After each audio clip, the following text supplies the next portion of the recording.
Tens of thousands marched on 10th November against government plans to triple university fees. The day ended with violence at the Conservative Party headquarters and scores of people were arrested. It's just the kind of distraction organisers wanted to avoid, but they say the frustration is understandable.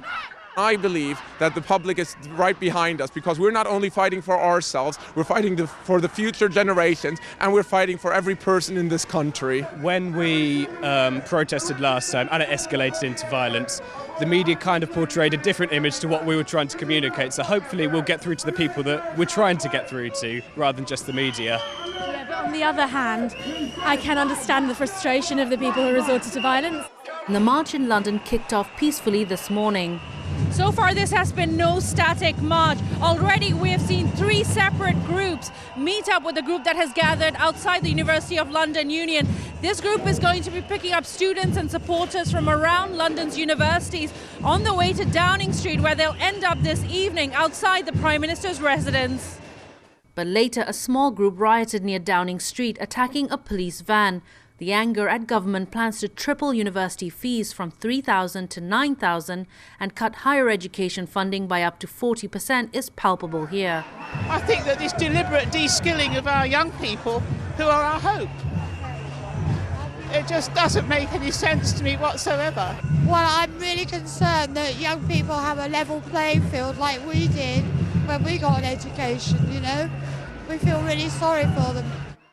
Facing a scathing attack are government coalition partners, the Liberal Democrats.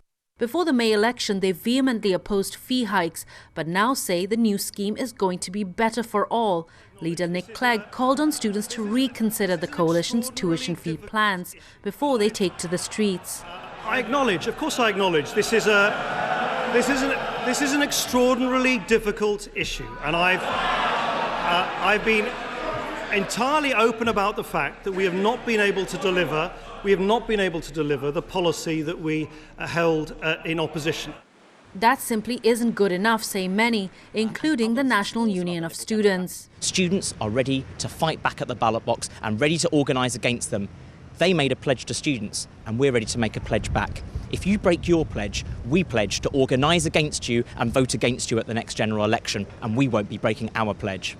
The NUS and their supporters have considerable influence with the young voter. If their campaigns are successful, the Liberal Democrats and their Conservative partners will pay a great price indeed at the next election. Fareen Alam, Press TV, London.